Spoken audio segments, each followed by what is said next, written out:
अब बच्चों इसमें हम लोग पहले देखेंगे कृत्रिम वर्गीकरण। कृत्रिम वर्गीकरण में जीवधारियों को उनके एक या दो या कुछ और लक्षणों को आधार बनाकर वर्गीकृत किया जाए तो उस तरह के वर्गीकरण को हम कृत्रिम वर्गीकरण कहते हैं। जब जंतुओं को उनके स्वभाव और उनके निवास स्थान के आधार पर वर्गीकृत किया जाता है तो उस तरह के वर्गीकरण को भी हम कृत्रिम वर्गीकरण कहते हैं। और ये किसने दिया था? यहाँ पे साइंटिस्ट हैं जिन्होंने इसको प्रतिपादित किया था, उनका नाम था एल्डर। ठीक है, एल्डर ने जंतुओं और पौधों को वर्गीकृत करने के लिए कृत्रिम वर्गीकरण दिया। ठीक है, आगे बढ़ते हैं हम। इन्होंने जंतुओं के व्यवहार के आधार पर, यानी उड़ने वाले जंतु और ना उड़ने वाले, इस तरह से दो पार्ट्स में डिवाइड कर दिया। फिर पौधों को कैसे किया? पौधों का वर्गीकरण किसने दिया? कृत्रिम कैरोलस लीनियस ने। इन्होंने पौधों को उनके प्रजनन अंगों की संख्या के आधार पर, अब किसी भी पौधे का प्रजनन अंग कौन सा होता है? उसके पुंकेसर और स्त्री केसर, है ना। तो पुंकेसर और स्त्री केसर, जैसे आपने गुड़हल का फूल देखा होगा, गुड़हल के फूल में जो उसकी पंखुड़ियाँ होती हैं उसमें से बीच में से देखा होगा एक पतली डंठल जैसी लाल रंग की संरचना निकली होती है और उस पर पीले रंग के छोटी छोटी ब्रश जैसी संरचना होती है जिसमें पीले रंग का पाउडर जैसा निकलता है। तो वो जो उसका पीले रंग का पाउडर होता है वो उसका पराग कण होता है और वो जिस संरचना से निकलता है उसको हम पुंकेसर कहते हैं। ठीक, और वो जो लंबी सी डंठल जैसी लाल रंग की संरचना होती है वो उसका मादा जननांग होता है, यानी स्त्री केसर जिसको हम कहते हैं। तो इस तरह से कैरोलस लीनियस ने किस बेसिस पर उसको डिवाइड किया था? उनके पुंकेसरों की संख्या के आधार पर, यानी एक पुंकेसरी, द्विपुंकेसरी और बहुपुंकेसरी। जिसमें एक पुंकेसर होगा वो एक पुंकेसरी यानी मोनोएंड्रिया, द्विपुंकेसरी डायएंड्रिया और बहुपुंकेसरी यानी पॉलीएंड्रिया में विभाजित किया। ठीक, मोनो का मतलब एक, डाई का मतलब दो और पॉली मीन्स बहुत सारे। अब बच्चों ये तो हो गया कृत्रिम वर्गीकरण में क्या कैसे विभाजन किया गया। ठीक, अब हम लोग आते हैं कृत्रिम वर्गीकरण के दोष क्या क्या थे।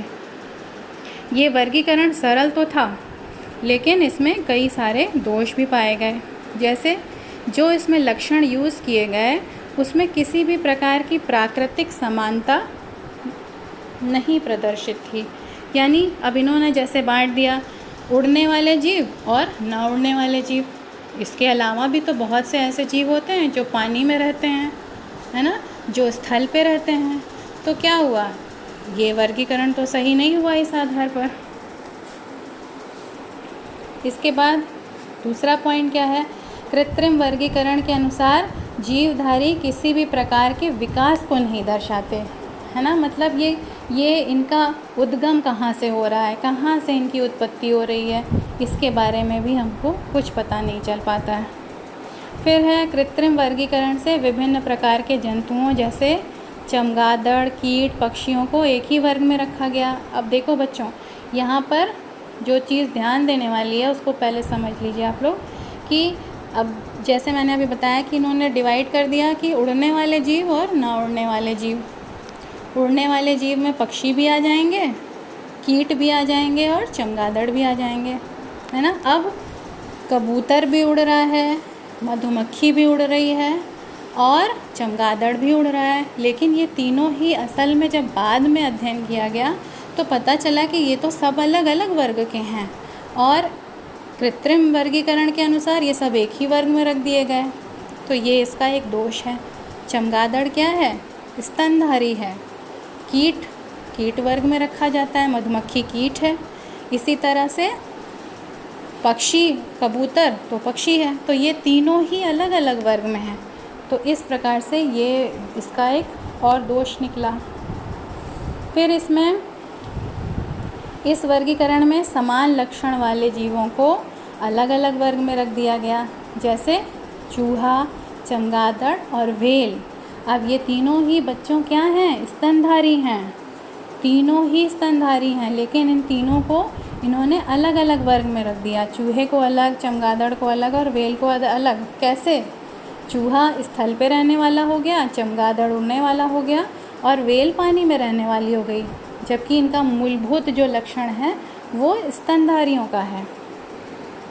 फिर अगला है कृत्रिम वर्गीकरण में प्रयुक्त लक्षण कभी कभी वातावरण के प्रभाव से प्रभावित होकर बदल भी जाते हैं। तो बदल जाने पर क्या वर्गीकरण बदल जाएगा? तो इस आधार पर भी ये वर्गीकरण का एक दोष हुआ। ठीक है बच्चों।